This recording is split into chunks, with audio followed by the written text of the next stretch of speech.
இயேசு கிறிஸ்துவின் இலக்கு நிர்ணயம், goal setting of Jesus Christ. இலக்கு இல்லாமல் முயற்சி செய்வது வழியற்ற பயணம் போல. சரியான இலக்குகளை தீர்மானித்தால் மாத்திரமே வெற்றியின் இலக்கை தொட்டுவிட முடியும் என்கின்றனர் பல அறிஞர்கள். இயேசு கிறிஸ்துவின் வாழ்வில் அவர் நிர்ணயித்த இலக்குகளின் கட்டமைப்பு மிகவும் அழகானது. அதை அறிந்து நம் வாழ்வில் செயலாற்றி நாம் பயனடைவோம்.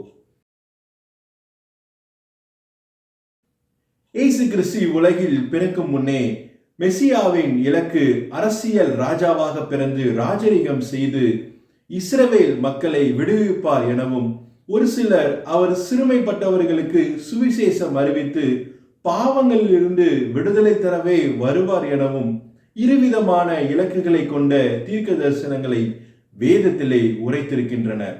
ஆனால் ஒருவரது வாழ்வின் இலக்கை நிர்ணயிக்க அவருக்கே முதல் உரிமை உண்டு என்றபடி அரசியல் மேசியாவாகவா அல்லது எளியோருக்கான மேசியாவாகவா என்ற இலக்கை இயேசு கிறிஸ்து அன்றைய கால சூழ்நிலையை கருத்தில் கொண்டு அவர் இலக்கை நிர்ணயித்து சிறுமைப்பட்டோருக்கான சுவிசேஷத்தை, ரட்சிப்பை வெளிப்படுத்தும் மேசியாவாகவே அவர் பிறந்தார். வாழ்வின் அரியா பருவத்தை கடந்த பின்பும் நம் வாழ்வின் இலக்கை நிர்ணயிப்பது நாமா அல்லது மற்றவரா என்பதை சிந்தித்து செயல்படுவோம். நம் இலக்கை நாமே நிர்ணயிப்போம்.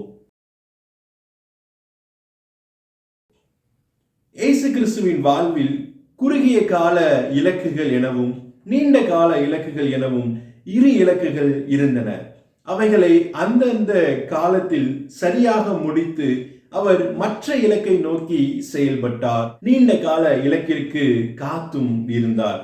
இப்படி இலக்குகளை பிரித்து கையாள வேண்டிய சூழ்நிலைகளை இயேசு கிறிஸ்து போன்று பொதுவாக நம் எல்லாருடைய வாழ்விலும் உள்ளதால் இலக்குகளை பிரித்து கையாளுதல் என்பது நம்முடைய வாழ்வில் சிறப்பான ஒன்றாக பார்க்கப்படுகிறது.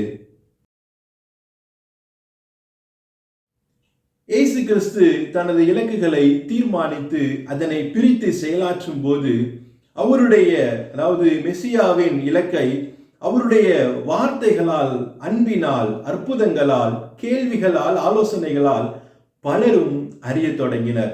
அதுவே அவருடைய மெசியாவின் இலக்கை பலர் அறியவும் கிறிஸ்துவை உலகிற்கு எடுத்து செல்லவும் உதவினர். ஆக நம் இலக்கு நம்மை மட்டுமல்ல, நம்மை சார்ந்தவர்களையும் ஈர்த்தால் ஒரு புது மாற்றம் நம் வாழ்விலும் அனைவர் வாழ்விலும் நம் மூலம் வரும் என்பதே. ஆமென்.